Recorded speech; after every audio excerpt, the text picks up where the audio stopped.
مرزا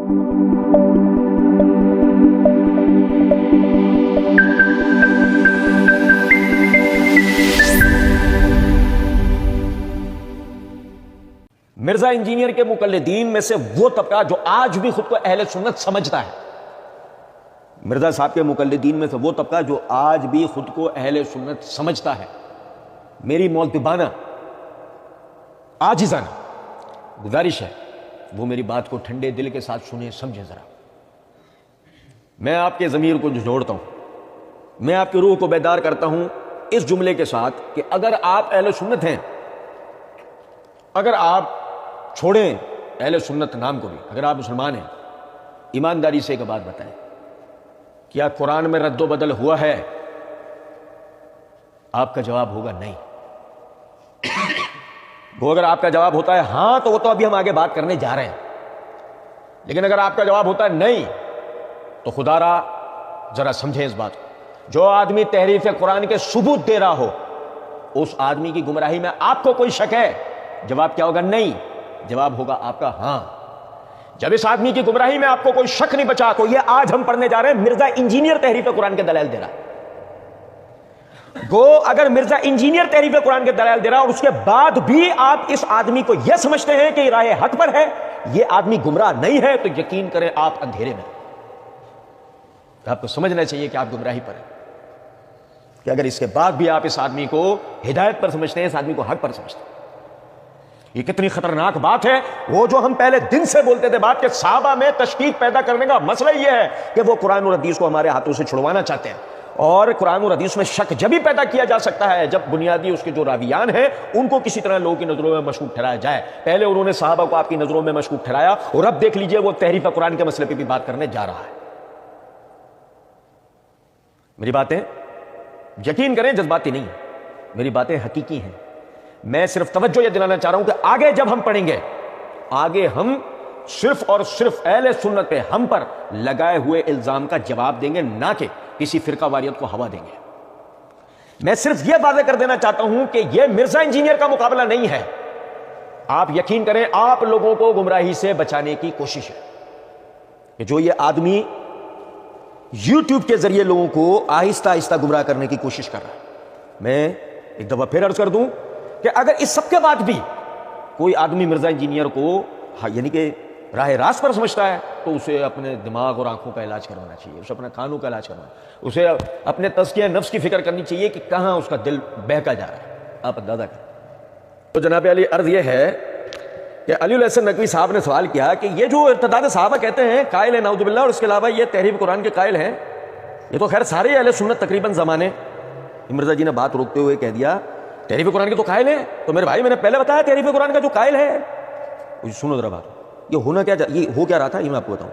وہ علی الحسن نقوی جو نا وہ یوں کہہ رہا تھا کہ یہ تو خیر سارے اہل سنت تقریباً زمانے میں قائل ہیں، یہ یوں کہنے جا رہا تھا جملہ پورا، وہ مرزا نے اس کو روک دیا، بات پوری کرنے نہیں، یا وہ یہ کہنے جا رہا تھا یہ تو سارے اہل سنت ان کے اوپر الزام لگاتے ہیں روافض کے اوپر۔ سنو ذرا میری بات، بہرحال مرزا نے روک دیا، وہ بات ہوتی جب بھی، یہ بات ہوتی جب بھی، کیونکہ سارے اہل سنت کے اندر جو ہے نا پھر وہ گلے میں گھنٹی نہیں گھنٹا گرتا کہ گھنٹا گلے میں، ساروں میں 10 کا نام تو لو، ساروں میں کسی 10 کا نام تو لو، لیکن بہرحال وہ کہتے ہیں مرزا جی نے جواب میں کہا تحریف قرآن کے تو قائل ہیں، تو میرے بھائی میں نے پہلے بتایا تحریف قرآن کے جو قائل ہے نا جی وہ کافر ہے۔ مجھے نا میں کہتا ہوں چاہے وہ سنی ہے چاہے وہ شیعہ ہے، جو تحریف قرآن کا قائل ہے، جو یہ دو گتوں کے درمیان قرآن ہے اس کو محفوظ نہیں سمجھتا، اِنَّا نَحْنُ نَزَّلْنَا الذِّكْرَ وَإِنَّا لَهُ لَحَافِظُونَ، وہ کافر ہے۔ لیکن روایتوں کا اگر ان کی کتابوں میں آئی ہوئی روایتوں کو وہ ضعیف کہتے ہیں، جیسے شیعت کے مقدمے میں امین الحسینی صاحب نے لکھا ہے، یا وہ ان روایتوں کی تعویل کرتے ہیں، تو پھر ان کو بینیفٹ آف ڈاؤٹ دیں گے نا، دیں گے یا نہیں؟ سنو ذرا بات بھئی، اگر وہ ان روایات کو ضعیف کہہ رہے ہیں تو ہم انہیں بینیفٹ آف ڈاؤٹ تو دیں گے نا۔ ہم کہتے ہیں مرزا جی جن فرقوں کا بھی تم نے آج تک ان کی وہ اردو لٹریچر کی لکھی ہوئی کتابیں اٹھا کے رد کرنے کی کوشش کی ہے، انہوں نے اپنی کتابوں میں اپنے ان عقائد پر مبنی روایات کو جب ضعیف قرار دیا، تم نے ان کو بینیفٹ آف ڈاؤٹ کیوں نہیں دیا؟ تم روافض کو ہی بینیفٹ آف ڈاؤٹ کیوں دے رہا؟ ایک بات ہے نا، اگر آپ نے بریلویوں کو رد کیا، یا اگر آپ نے دیوبندیوں کو رد کیا، یا اگر آپ نے اہل حدیثوں کو رد کیا، جو کہ آپ کی زندگی کی سب سے بڑی غلطی ثابت ہوئی، تو آپ نے انہیں کیوں بینیفٹ آف ڈاؤٹ نہیں دے دیا؟ ایک بات ابھی آپ کہتے ہیں نہیں بینیفٹ آف ڈاؤٹ تو دیں گے نا، چو لاؤ ٹافی دینا میری، لے لو, چوستے رہو بیٹھ کے کونے میں. کیسا منا چوچو بن کے ہماری جان کے اوپر بیٹھا ہے نا فوراً, ان کو تو بینیفٹ آف ڈاؤٹ دیں گے نا. کچھ سمجھے ہیں بات کو یا نہیں؟ مرزا جی نے آیت پڑھ دی, اِنَّا نَحْنُ نَزَّلْنَا الذِّکْرَ وَإِنَّا لَهُ لَحَافِظُونَ, بے شک ہم ہی اس قرآن کے نازل کرنے والے, ہم ہی اس کی حفاظت کے ذمہ دار ہیں. ترجمہ نہیں پڑھا مرزا جی نے, کیونکہ اس میں ایک مسئلہ تھا. مرزا جی اگر ترجمہ پڑھتے تو آگے اگر وہ تو یہ یار غار بیٹھے ہوئے تھے نا بقول مرزا جی کے علی علیہ السلام کی, ابھی ہم بیٹھے ہوتے, مرزا جی جیسی آیت پڑھتے تھے اور آگے جو وسوسہ دینے جا رہے تھے ہم وہی مرزا جی کو کہتے اِنَّا نَحْنُ نَزَّلْنَا الذِّکْرَ, پڑھو آیت, پڑھتے ترجمہ کرو کرتے, پھر یہ کیا پڑھ رہے, یہ تو آیت صحیح ہے یا جو تم پڑھ رہے ہو یہ صحیح ہے, دو میں سے ایک صحیح ہے, تم ہی فیصلہ کرو کیا ہے. ہم تو پہلے یہ پوچھتے ہیں نا, لیکن بہرحال ایسا نہیں ہوا. ٹھیک ہے, اب آگے دیکھیں. لیکن مرزا جی کہتے ہیں تو پھر ان کو بینیفٹ آف ڈاؤٹ دیں گے نا, دیں گے یا نہیں دیں گے؟ تو میرے پاس پھکی بھی ہے, میرے پاس, میں آپ کو سچ بتا رہا ہوں, اللہ تعالیٰ کا بڑا کرم, بہت فضل ہے. ہم سامنے بیٹھے ہوتے مرزا جی کے اس وقت میں, مرزا جی کی جرت نہیں تھی کہ مرزا جی یہ جملہ بول دیتے اپنی زبان سے. یہ اللہ تعالیٰ کی دی ہوئی بصیرت کی بنیاد پر ہم یہ بات کرتے ہیں کہ اگر ہم مرزا جی کے سامنے بیٹھے ہوتے مرزا جی کی جرت نہیں ہوتی, مرزا جی یہ جملہ بول جاتے اس جگہ پر. ہم انہیں کیا کرنے لگے ہیں, میرے پاس پھکی بھی ہے. وہ پتہ ہے مرزا جی کو پھکی بڑی غلط جگہ سے کھلا دیتے, وہی پھکی مرزا جی کو بڑی غلط جگہ سے کھلا دیتے. موضوع ایسا ہے نا, اب میری بات سمجھے گا. کہتے ہیں صحیح مسلم میں بھی تحریف قرآن کی حدیث موجود ہے. صحیح مسلم میں اور کیا یار سمجھے, صحیح مسلم میں, اور یار ایک لفظ پہ غور کر لو یار, صحیح مسلم میں تحریف قرآن کی حدیث موجود ہے. الفاظ کس کے ہیں؟ گورے چور کے, کالے چور کے نہیں. کس کے؟ کالے چور کے ہوتے ہیں نا, بات سمجھ میں آتی. کس کے ہیں؟ مرزا جی کے. کیا ہیں؟ صحیح مسلم میں بھی تحریف قرآن کی حدیث موجود ہے. اب اس جگہ سے بات آگے لے آنے سے پہلے اگر ہم وہاں پہ موجود ہوتے, صحیح مسلم میں تحریف قرآن کی حدیث موجود ہے اور مسلم صحیح ہے. یوں دونوں گال پکڑ لیتے ہم, یوں ایسے, بیٹے ادھر بابو, صحیح مسلم میں تحریف قرآن کی حدیث موجود ہے اور صحیح مسلم صحیح ہے. کون سے پاپڑ بیل رہے ہو جو تم سے بیلنے جا رہے, کچھ سمجھے بات پہ نہیں. واہ واہ, صحیح مسلم میں بھی تحریف قرآن کی حدیث موجود ہے. آپ فوراً ہی ہے نا چوچو جن کا دودھ گرم ہو گیا تھا اور وہ تھوڑی دیر پہلے پی کے فارغ ہوئے تھے, چوسنی لے کے کونے میں, وہ اٹھے فوراً, وہ اٹھے ایسا, وہاں جو تعریف کی ہے. تو مرزا جی نے کہا بالکل تعریف کی. اتنے جملے میں پیشاب نکل جاتا مرزا جی کا اگر ہمارے سامنے بول دیتا, اتنے جملے میں اللہ کے کرم سے واضح تعریف کی ہے, بالکل تعریف کی. کس طریقے سے ثابت ہوتی ہے؟ جو رضاعت چیپٹر میں اس میں الفاظ ہیں. سیدہ عائشہ کہتی ہیں کہ نبی صلی اللہ علیہ وسلم کی وفات تک, مسئلہ نمبر 155 میں نے اس کا نمبر بھی بتایا, صحیح مسلم میں رضاعت والا چیپٹر کھولیں آپ کو حدیث مل جائے گی. نبی صلی اللہ علیہ وسلم کی وفات تک ہم لوگ قرآن میں یہ آیات پڑھا کرتے تھے کہ جو دودھ سے رشتہ حرام ہوتا ہے, یعنی نسب حرام ہوتا ہے, رضاعت کا رشتہ اسٹیبلش ہوتا ہے, یہ 1 یا 2 دفعہ کی صورت کا دودھ پینے سے وہ بچہ بھائی نہیں اس کی اولاد کا بن جاتا, بلکہ کم از کم 5 دفعہ. تو یہ بتائیں قرآن میں کہاں آیت لکھی ہوئی ہے نبی صلی اللہ علیہ وسلم کی وفات تک اگر یہ آیت موجود تھی؟ علی علیہ السلام نے کہا وفات تک؟ مرزا جی نے کہا ہاں اس میں الفاظ ہے وفات تک پڑھتے تھے. علی علیہ السلام نے کہا پھر تو منسوخ والا مسئلہ بھی. مرزا جی نے کہا منسوخ والا مسئلہ ختم ہو گیا. ہم یہ کہتے ہیں اہل سنت کے علماء سے مہربانی کرو مجھے آیت نکال دو, مجھے تو نہیں ملی آیت. یہ جو ارتداد صحابہ کے کہتے ہیں قائل ہیں نعوذ باللہ, اور اس کے علاوہ یہ تعریف قرآن کے قائل ہیں, یہ تو خیر ساری اہل سنت تقریباً الزامات ہیں. تعریف قرآن کے قائل ہیں تو میرے بھائی میں نے پہلے بتایا کہ تعریف قرآن کا جو قائل ہے نا جی وہ کافر ہے. مجھے یہ نا, میں کہتا ہوں چاہے وہ سنی ہے چاہے وہ شیعہ ہے, جو تعریف قرآن کا قائل ہے, جو یہ 2 گتوں کے درمیان قرآن ہے اس کو محفوظ نہیں سمجھتا, انا نحن نزلنا الذکر وانا لہ لحافظون, وہ کافر ہے. لیکن روایتوں کو اگر ان کی کتابوں میں آئی ہوئی روایتوں کو وہ ضعیف کہتے ہیں, جیسے شیعت کے مقدمے میں امین الحسینی صاحب نے لکھا, یا وہ ان روایتوں کی تعویل کرتے ہیں, تو پھر ان کو بینیفٹ آف ڈاؤٹ دیں گے نا, دیں گے کہ نہیں دیں گے تو میرے کو پھکی بھی آ جائے. صحیح مسلم میں بھی تعریف قرآن کی حدیث موجود ہے. واضح تعریف کی ہے, بالکل تعریف کی. کس طریقے سے ثابت ہوتی ہے؟ جو رضاعت والا چیپٹر ہے اس میں الفاظ ہیں, سیدہ عائشہ کہتی ہیں کہ نبی صلی اللہ علیہ وسلم کی وفات تک, مسئلہ نمبر 155 میں نے اس کا نمبر بھی بتایا, صحیح مسلم میں رضاعت والا چیپٹر کھولیں آپ کو حدیث مل جائے گی. نبی صلی اللہ علیہ وسلم کی وفات تک ہم لوگ قرآن میں آیات یہ پڑھا کرتے تھے کہ جو دودھ سے رشتہ حرام ہوتا ہے, یعنی نسب حرام ہوتا ہے, رضاعت کا رشتہ اسٹیبلش ہوتا ہے, یہ 1 یا 2 دفعہ کسی عورت کا دودھ پینے سے بچہ وہ بھائی نہیں اس کے اولاد کا بن جاتا, بلکہ کم از کم 5 دفعہ. تو یہ بتائیں قرآن میں کہاں آیت لکھی ہوئی ہے؟ نبی صلی اللہ علیہ وسلم کی وفات تک اگر یہ آیت موجود تھی, وفات تک, ہاں اس میں الفاظ ہیں وفات تک پڑھتے تھے, پھر تو منسوخ والا مسئلہ منسوخ والا بھی مسئلہ ختم ہو گیا. ہم یہ کہتے ہیں اہل سنت کے علماء سے مہربانی کرو کہ مجھے آیت نکال, مجھے تو نہیں ملی یہ آیت. یہ تو بہت ہی خطرناک بات آپ نے بہت, اور صحیح مسلم میں ہے. آپ کو لگے گا اتنا لمبا میں وہاں تک پڑھتا ہوا کیوں گیا ہوں؟ اس ایک جملے کی وجہ سے. ہم یہ کہتے ہیں اہل سنت کے علماء سے مہربانی کرو مجھے آیت نکال کر دکھاؤ، مجھے آیت ملی نہیں، اور پھر بھی چو چو کہیں مرزا اہل سنت ہے۔ کیسی نکلی اندر کی رافضیت؟ ہم کہتے ہیں اہل سنت کے علماء سے نکال کے دکھاؤ یار، آپ کہتے کیا ہو مرزا جی؟ سامنے بیٹھ کے لے، ہم بھی نکال دیں گے تمہیں، ہمیں بولو نام لے کر ہمیں بولو، کیا ہم آپ کے سامنے بیٹھے اور نکال کے دیں؟ ایسا نکال کے دیں گے، وہ بھی نکال کے دیں گے جو شروع میں آپ نے نہیں کہا پارٹ 1 میں کیڑا، ہاں مرزا جی نکالنے بیٹھے تھے، ہم تو بہت چیمپئن ہیں کیڑے نکالنے کے، کبھی ٹرائی لے کے دیکھیں، نہیں سمجھے کچھ بات کو؟ اچھا کہتے ہیں کہ جی وہ واضح تعریف کی، مرزا جی نے کہا بالکل تعریف کی۔ اچھا ذرا سمجھیے گا اس بات کو،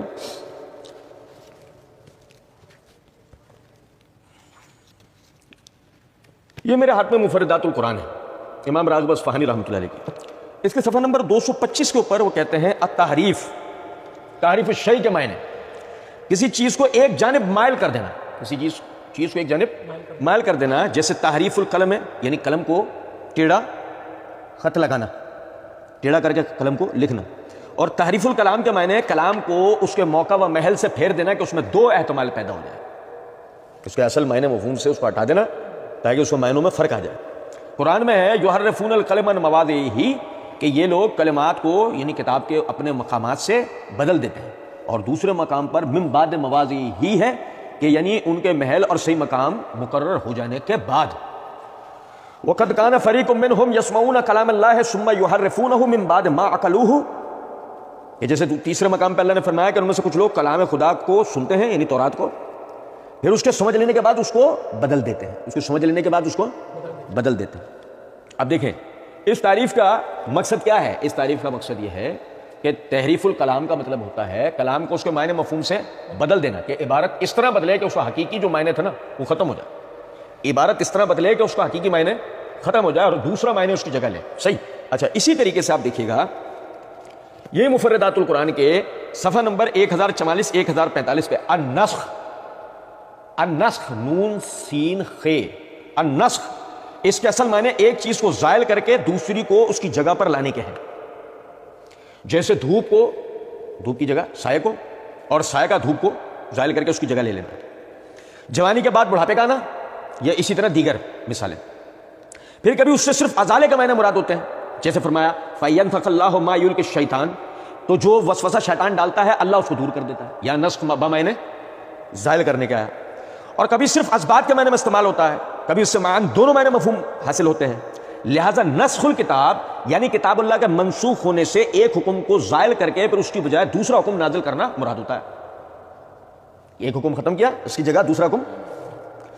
اور آیت کریمہ ما ننسخ من آیت او ننسیہا ناتی بخیر منہا او مثلہا، اس آیت میں اللہ فرماتے ہیں ہم جس آیت کو منسوخ کر دیتے ہیں یا اسے فراموش کر دیتے ہیں تو اس سے بہتر یا ویسی اور آیت نازل کر دیتے ہیں۔ نہیں سمجھو کچھ بات؟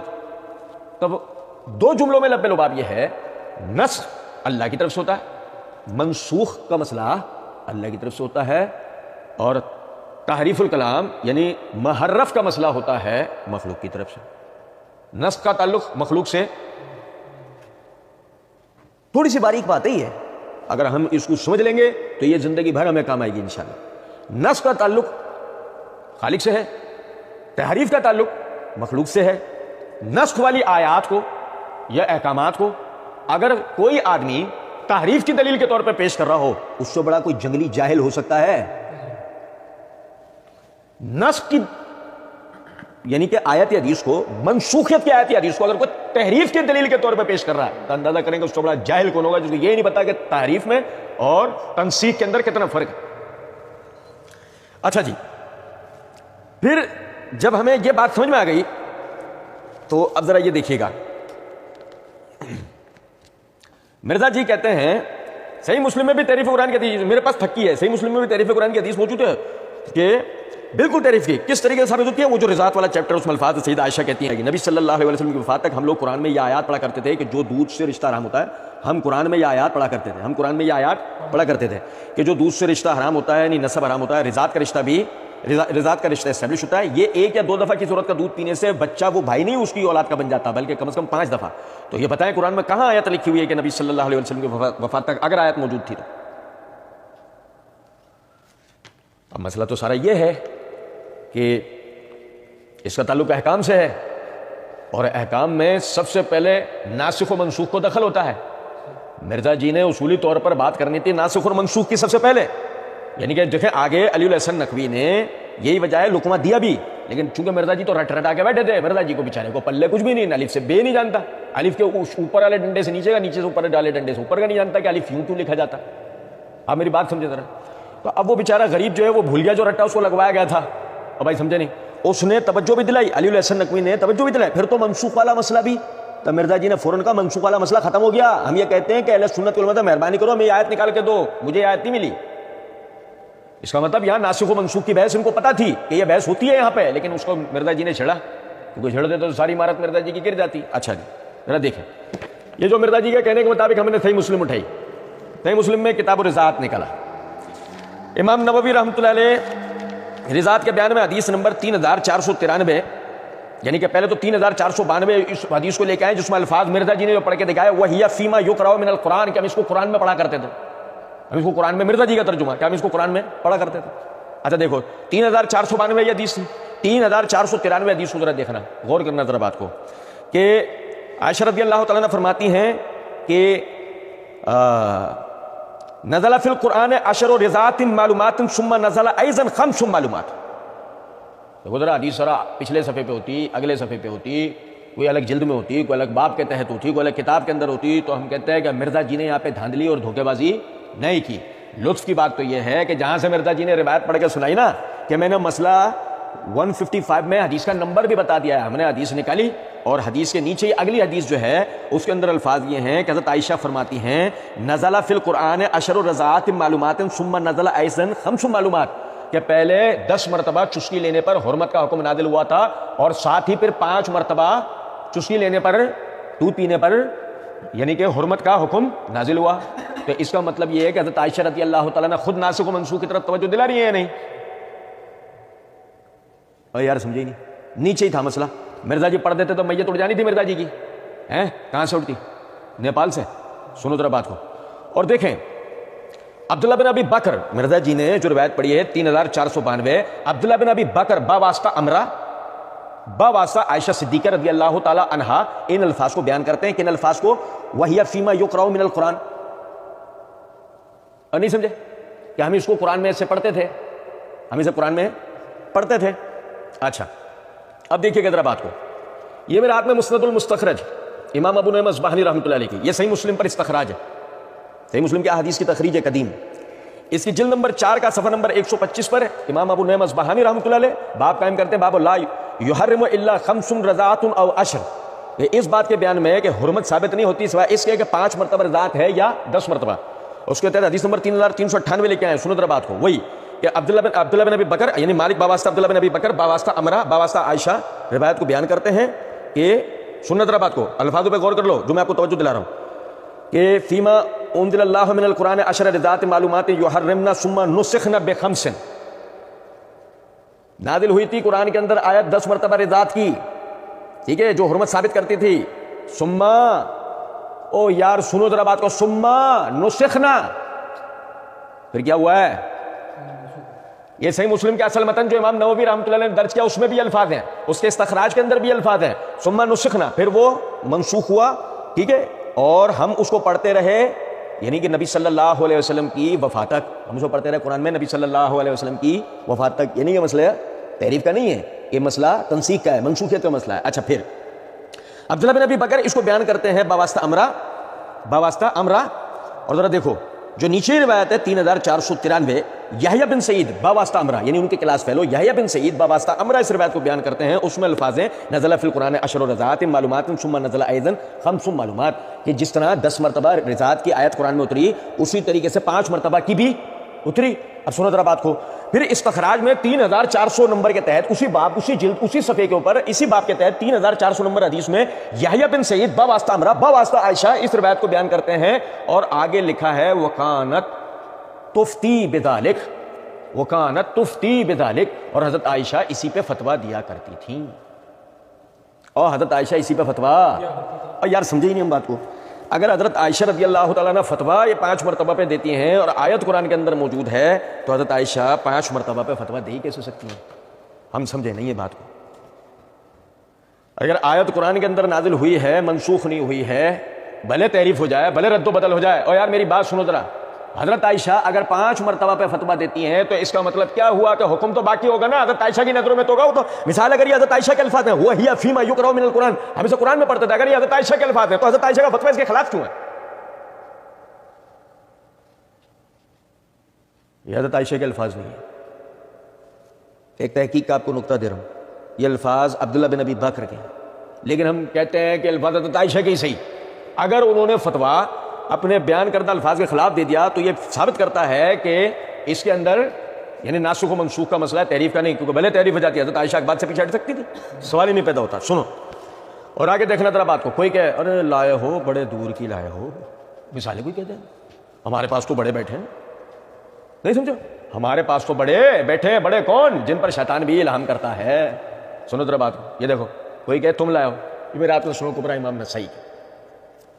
اب بتا دوں اہل بیت کی فضیلت پر باقاعدہ, مولا علی کی فضیلت پر باقاعدہ امام نسائی کتابیں لکھنے والا حق گو. ہاں ایسا نہیں ہو مرزا صاحب کہیں انہیں جناب حب اہل بیت میں سے باہر نکال دیں ہمارے بتانے کی وجہ سے. ہاں ناصر الدین البانی کے لیے تو کہہ رہے تھے مرزا جی کہ اہل حدیث نکال دیں, ہمیں لگتا ہے تم امام نسائی کو بہت جلدی نکالو گے. جلد نمبر 3 کا صفحہ نمبر 298 پہ القدر کتاب النکاح ہے.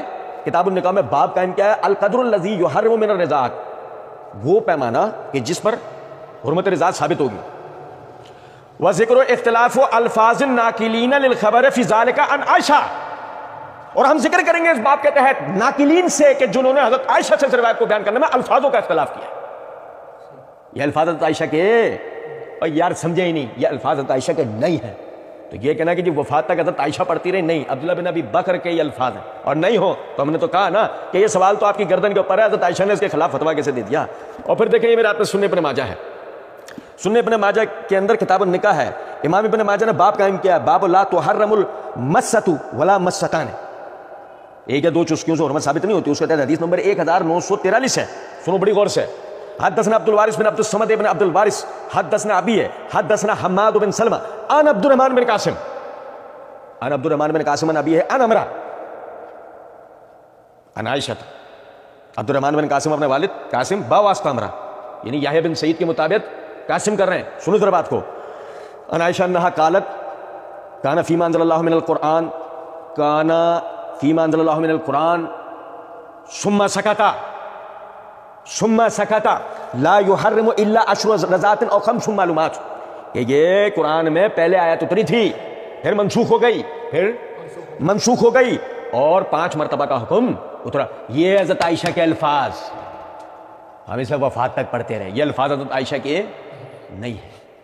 سنو ذرا بات اور دیکھیں. مرزا جی چوچو پارٹ 1 کی ابتدا کری ان الفاظ سے تھی مرزا جی نے. میں اللہ کا فہم بیان کروں گا, اللہ کے رسول صلی اللہ علیہ وسلم کا فہم بیان کروں گا, اور سلف کا. تو ہوتا کیا, مرزا جی کو بہت شوق ہوا تھا نا تحریف قرآن کا مسئلے کا. مرزا جی یہاں پر اس حدیث کو بیان کرتے ہیں, ساتھ میں سلف کا جو سوال اس حدیث کے اوپر جو موقف تھا وہ بیان کرتے ہیں. اب مرزا جی کو ہم سب معاف کر دیتے ہیں. مرزا جی تمہیں سارے معاف صحیح مسلم اٹھائی تھی, امام نووی کی شرح اٹھا لیتے ہیں. تمہارے لیے آسان, تمہاری کہاں کتابوں تک رسائی ہے, تم ایسے آدمی نہیں ہو. لیکن اگر کچھ نہیں تم شرح نووی تک ہی پڑھ کے پبلک کو سنا دیتے کہ تمہاری بات میں کتنا وزن تھا, پبلک خود دیکھ لیتی. یہ میرے ہاتھ میں شرح نووی ہے صحیح مسلم پر, اس کی جلد نمبر 4 کا صفحہ نمبر 431 پر حدیث نمبر 3598 وہی روایت جو مرزا جی نے توجہ دلائی, اس کی یعنی کہ شرح کرتے ہوئے امام نووی رحمۃ اللہ علیہ فرماتے ہیں وَمَعْنَاهُ أَنَّ النَّسْخَ بِخَمْسِ الرَّضَعَاتِ تَأَخَّرَ عَنْ ذَلِكَ جِدًّا حَتَّى أَنَّهُ صلی اللہ علیہ وسلم تُوفِّيَ وَبَعْضُ النَّاسِ يَقْرَأُ 5 رضعات. یہ جو معنی ہیں کہ ادھر منسوخیت کے, تو اس کا کیا مطلب ہے؟ یہ معنی ہے کہ منسوخ ہو کے حکم آیا 5 رضعات کا, یعنی 5 چسکیوں پہ رضعات کا, جو کہ مؤخر تھا 10 مرتبہ سے. لوگ پڑھتے آ رہے تھے اس کو, لوگ اس کو پڑھتے آ رہے تھے 10 مرتبہ کو اب تک. وَيَجْعَلُهَا قُرْآنًا مَتْلُوًا, اور اسے وہ وحی متلو سمجھتے تھے. وہ سمجھتے تھے کہ یہ حکم کوئی قرآن کے جلی حروف کی صورت میں اترا ہوا ہے, وہ اسے وہی متلو سمجھتے تھے, وہ وہی جس کی تلاوت ہوتی ہے یعنی قرآن. لِكَوْنِهِ لَمْ يُبَلِّغْهُ النَّسْخُ لِقُرْبِ عَهْدِهِ, کہ انہیں قریب زمانہ ہونے کے باوجود بھی اس کے منسوخ ہونے کا حکم پہنچا تھا. فلما بلغهم النسخ بعد ذلك رجعوا عن ذلك, جب انہیں منسوخیت کا حکم پہنچ گیا تو انہوں نے اپنے موقف سے رجوع, آیت موجود ہے تو موقف سے رجوع کو ہونے کی کوئی تخ بنتی ہے. اور سنو ذرا بات کو, واجمع علی ان ھذا لا یتلا, اور اس پر اجماع ہے کہ یہ کوئی حکم تلاوت والا نہیں ہے, یہ کوئی حکم تلاوت والا تو جب تلاوت والا نہیں ہے تو قرآن میں کیوں ہوگا؟ جب تلاوت والا نہیں ہے حکم تو قرآن میں کیوں ہوگا؟ ابھی ہم اس پہ بھی بات کریں گے, وہی مطلوب اور غیر مطلوب انشاءاللہ توجہ دلائیں گے. حالانکہ اللہ تعالیٰ کے فضل و کرم سے ہم نے معرفت الصحابہ و اہل بیت سیریز میں صحابہ کے باہمی اختلافات میں تحقیق کا طریقہ, اس کے اندر ہم نے بڑی وضاحت کے ساتھ اس بات پہ توجہ دلائی تھی کہ تحقیق کے اصولیات ایک طالب علم کے لیے کس طرح کے ہونے چاہیے, اس میں ہم نے اس کی وضاحت دی تھی اللہ کے فضل سے. اچھا جی, پھر ذرا سمجھیے گا بات کو.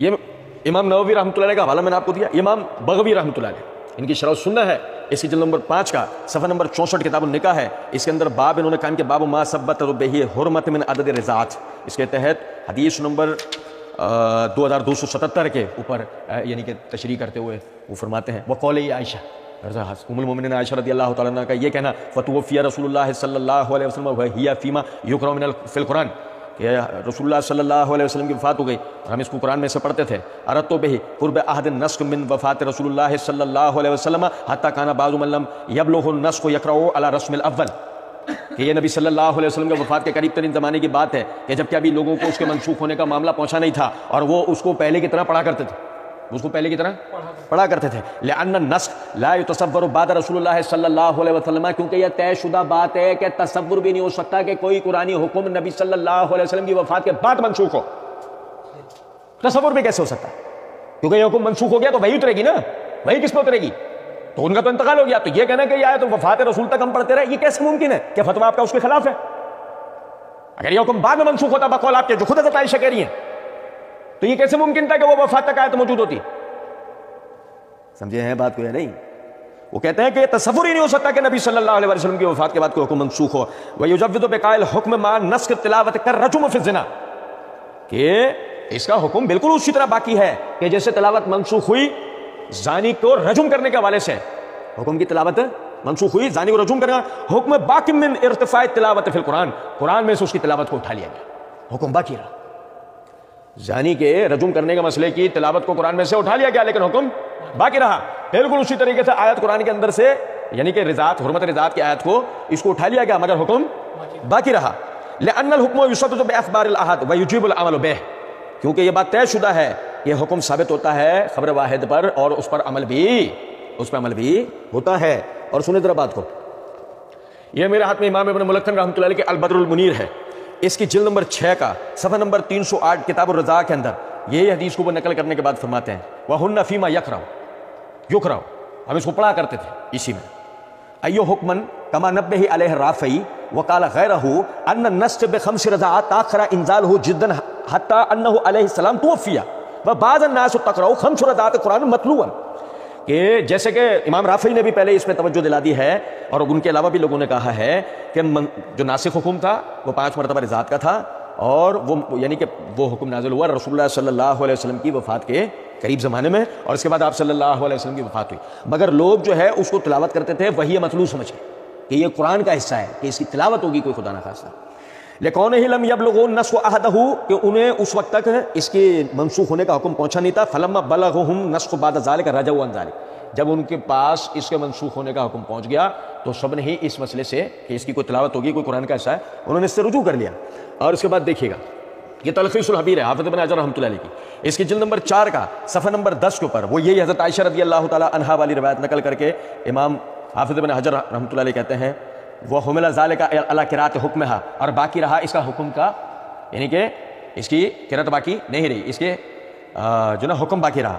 اس کے تحت وہ کہتے ہیں کہ یہ جو الفاظ ہیں کہ ہم اس کو وفات تک پڑھتے تھے, تو اس سے اگر کوئی یہ سمجھے ان تلاوت باقیۃ ولیس کذالک, اگر کوئی سمجھے کہ اس کی تلاوت باقی ہے کہ وہ یہ قرآن کا حصہ ہے, تو ایسا نہیں ہے. فالمعنی قراءۃ الحکم واجاب غیرہ بان المراد بقولھا توفی قارب الوفات, کہ معنی اس کے یہ ہیں کہ اس کے حکم کے اوپر عمل کرنا ہے کہ اس کی تلاوت کا معاملہ نہیں ہے. اور بعض نے کہا ہے کہ یہ وفات کے قریب ترین زمانے کا واقعہ ہے, اور انہ لم یبلغ النسخ من استمر علی التلاوہ, اور یہ وجہ ہے کہ ان کو چونکہ منسوخیت کا حکم نہیں پہنچا تھا، اس لیے وہ آخر تک اس کی تلاوت کر رہے تھے.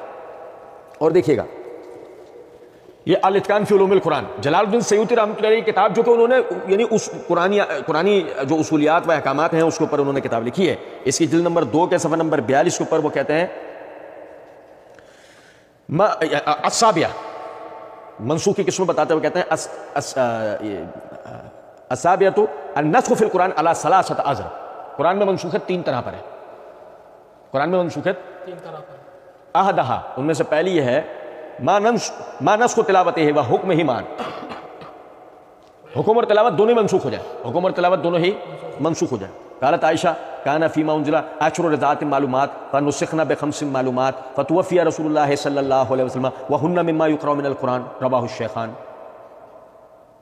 وہ کہتے ہیں کہ جیسے حضرت عائشہ کا یہ کہنا کہ پہلے 10 مرتبہ کی آیت اتری تھی، تلاوت اور حکم 10 مرتبہ کا دونوں ایک ساتھ منسوخ ہوئے ہیں، دونوں ایک ساتھ ہی منسوخ ہوئے ہیں. وقت تکلموا فی قول، اور بعض نے کلام کیا ان کے اس قول پہ فإن مما یقرأ کہ یہ پڑھی جانے والی میں سے تھی، فإن ظاہرہ بقاء تلاوت وليس كذلك، وہ سمجھتے رہے کہ اس سے مراد جو ہے تلاوت کی بقا ہے کہ تلاوت باقی رہی، وليس كذلك، بات ایسے نہیں ہے. واجیب بان المراد قارب الوفات او ان تلاوت النسخ ايضا ولم يبلغ ذلك كل الناس الا بعد وفات رسول اللہ صلی اللہ علیہ وسلم فتوفی وبعض الناس يقرؤوها، کہ بعض لوگ اس کی تلاوت یعنی کہ تلاوت منسوخ ہو چکی تھی جیسے ہم نے پہلے بتایا، لیکن لوگوں کو رسول اللہ صلی اللہ علیہ وسلم کی وفات کے بعد تک بھی اس کی تلاوت کے منسوخ ہونے کا حکم نہیں پہنچا تھا. یہی وجہ ہے کہ وہ بعد میں بھی اس کی تلاوت کرتے رہے، وہی سمجھتے رہے کہ یہ قرآن کا حصہ ہے. بات سمجھ رہے ہیں؟ اور دیکھیں ذرا بات، اب یہاں پر کوئی ہوشیار محنت کرے، ویسے تو اللہ تعالیٰ کا بڑا کرم ہے، محنت کر نہیں رہا، ہو سکتا کر رہا ہوں ہمارے لیے میں نے، جیسے ہم نے مرزا جی کے لیے ایک ایک چیز کھول کے رکھ دی، ہو سکتا ہے ہمارے لیے بھی مرزا جی نے کوئی تیاری کی. ویسے تو ہم یہی ایک حسن زن رکھتے ہیں کہ مرزا جی کسی دن ہمیں چائے پلا دیں بسکٹ کے ساتھ، پیسے ہم دے دیں گے پہلے، یا کبھی مرزا جی جو نا ہمارے ساتھ چائے پی لیں گے، پیسے ہم دے دیں گے. کچھ بات آ رہی ہے سمجھ میں؟ نہیں کوئی کہے کہ جی یہ جو بات ہے کہ وحی مطلوب و غیر مطلوب، کہ جی تلاوت ہوئی اور حکم باقی حکم، یہ ہم نے پوری بحث جو ہے وہ اللہ کے فضل و کرم سے معرفت الصحابہ و اہل بیت سیریز میں بتائی تھی. لیکن ایک دفعہ پھر آج آپ کو بتاتے ہیں کہ اللہ تعالیٰ نے وحی کو 2 قسموں میں نازل کیا ہے. ایک ہے وحی جس کی تلاوت ہوتی ہے، جس وحی کی تلاوت ہوتی ہے وہ ہے جو آج بقول مرزا جی کے ان 2 گتوں کے درمیان ہے، یعنی قرآن حکیم. یہ اللہ کے ان احکامات کا مجموعہ ہے جس کی تلاوت بھی ہوتی ہے، تو اس کو کہا جاتا ہے وحی مطلوب، یعنی وہ وحی جس کی تلاوت ہوتی ہے. اور وحی غیر مطلوب وہ ہے کہ جو نبی صلی اللہ علیہ وسلم پر اللہ رب العزت نے احکامات نازل کیا مگر ان کی تلاوت نہیں ہوتی. نماز کا حکم نازل کیا تو اس کی تلاوت ہوتی ہے. نماز کا طریقہ نازل کیا، نماز کا طریقہ وَإِنْ آمَنُوا فَاذْكُرُوا اللَّهَ كَمَا عَلَّمَكُمْ، جب تم حالت امن میں ہو تو تم نماز ایسے پڑھو گے جیسے ہم نے تمہیں پڑھنا سکھایا ہے. نماز کا حکم نازل ہوا، اس کی قرأت بھی ہوتی ہے. نماز کا طریقہ بھی نازل ہوا ہے، اللہ نے سکھایا ہے مگر اس کی قرأت نہیں ہوتی، اس پہ صرف عمل ہوتا ہے. زنا کا حکم اللہ نے اتارا ہے کہ زانی کو، شادی شدہ زانی کو رجم کر دو، لیکن اس کی تلاوت نہیں ہوتی، اس حکم پہ عمل کرتے ہوئے شادی شدہ زانی کو رجم کر دیا جاتا ہے. آپ کو یہ کہے جی یہ تقسیم کو تمہاری ہے، نہیں یہ تقسیم میری نہیں ہے، یہ الحمدللہ کتاب و سنت سے ثابت شدہ مسئلہ ہے، یہ میرے ہاتھ میں صحیح بخاری ہے. بات آگے لے آنے سے پہلے ٹیزر، مرزا جی کہتے ہیں، ہم یہ کہتے ہیں اہل سنت کے علماء سے مہربانی کرو مجھے آیت نکال دو، مجھے تو نہیں ملی آیت. یہ جملہ ذہن میں رکھنا، یہ میرے ہاتھ میں صحیح بخاری ہے. اس کی جلد نمبر 8 کا صفحہ نمبر 232 233 سے امام بخاری رحمۃ اللہ علیہ کتاب المحاربین کے اندر باب الاعتراف بالزنا، اس کے تحت حدیث نمبر 6828 6827 6828 لے کے آئے کہ ابو ہریرہ رضی اللہ تعالیٰ عنہ اور زید بن خالد رضی اللہ عنہما وہ بیان کرتے ہیں کہ ہم نبی صلی اللہ علیہ وسلم کے پاس تھے تو ایک صاحب کھڑے ہوئے اور کہا میں آپ کو اللہ کی قسم دیتا ہوں آپ ہمارے درمیان اللہ کی کتاب سے فیصلہ کریں. میں آپ کو اللہ کی قسم دیتا ہوں آپ ہمارے درمیان فیصلہ اللہ کی کتاب سے کریں. اس پر اس کا مقابل بھی کھڑا ہوا اور وہ پہلے سے زیادہ سمجھدار تھا. اس نے کہا واقعی آپ ہمارے درمیان کتاب اللہ ہی سے فیصلہ کیجئے اور مجھے بھی گفتگو کی اجازت دیجیے. آپ صلی اللہ علیہ وسلم نے فرمایا کہو. اس شخص نے کہا کہ میرا بیٹا اس شخص کے ہاں مزدوری کرتا تھا، پھر اس نے اس کی عورت سے زنا کر لیا، میں نے اس کا فدیہ میں اسے 100 بکریاں اور ایک خادم دیا. پھر میں نے بعض علم والوں سے پوچھا تو انہوں نے مجھے بتایا کہ میرے لڑکے پر 100 گھوڑے اور 1 سال شہر بدر ہونے کی حد واجب ہے. حضرت صلی اللہ علیہ وسلم نے اس پر فرمایا والذی نفسی بیدہ لأقضین بینکما بکتاب اللہ، بکتاب اللہ. صحیح ہے. نبی صلی اللہ علیہ وسلم نے فرمایا اس ذات کی قسم جس کے ہاتھ میں میری جان ہے، میں تمہارے درمیان کتاب اللہ کے مطابق فیصلہ کروں گا. 100 بکریاں اور خادم تمہیں واپس کرنے ہوں گے، اور تمہارے بیٹے کو 100 کوڑے لگائے جائیں گے، اور 1 سال کے لیے اسے جلا وطن کیا جائے گا. اور اے انیس، صحابی تھے، انہوں نے کہا صبح کو اس کی عورت کے پاس جانا، اگر وہ زنا کا اقرار کر لے تو اسے رجم کر دینا. وہ شادی شدہ تھی نا، اسے رجم کر دینا. چنانچہ وہ صبح کو اس کے پاس گیا اور اس نے اقرار کر لیا، تو ان تمام صحابہ نے اس کو رجم کر دیا. میری بات توجہ سنو. نبی صلی اللہ علیہ وسلم کو اس نے کہا میں آپ کو اللہ کی قسم دیتا ہوں آپ ہمارے درمیان فیصلہ کرو گے اللہ کی کتاب سے. نبی صلی اللہ علیہ وسلم نے فرمایا اس ذات کی قسم جس کے حق میں میری جان ہے میں تمہارے درمیان فیصلہ کروں گا اللہ کی کتاب سے. شادی شدہ کے لیے کیا حکم بتایا کہ اس کو رجم کر دو. مرزا جی ہمارے سامنے بیٹھے ہوتے تو مرزا جی سے کہتا ہے مرزا جی کھولو 2 گتوں کے درمیان کی کتاب کو اور رجم کی آیت قرآن میں سے نکال کے دکھاؤ.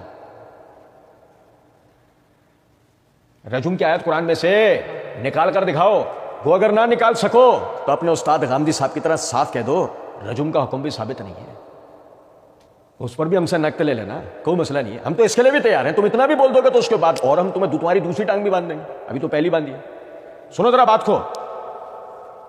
جب یعنی مرزا جی نے کہا نا لاؤ، اہل سنت کے لوگ کہتے ہیں نکال کے تو ہمیں یار، ہم صحیح مسلم کھول کے دے دیتے. مرزا جی ہمیں بیٹھ کے کہتے ہیں نا نکال کے دکھاؤ یار، ہم صحیح مسلم یوں کھول کے دے دیتے. مرزا جی کو لے اندھے دیکھ لے. صم بکم عمی فہم لا یعقلون. لے دیکھ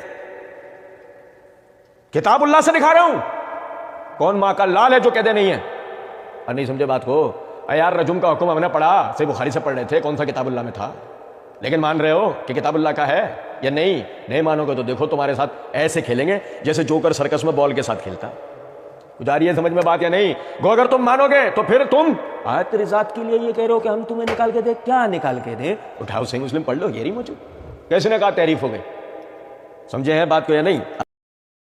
وَقُلْ جَاءَ الْحَقُّ وَزَهَقَ الْبَاطِلُ إِنَّ الْبَاطِلَ كَانَ زَهُوقًا.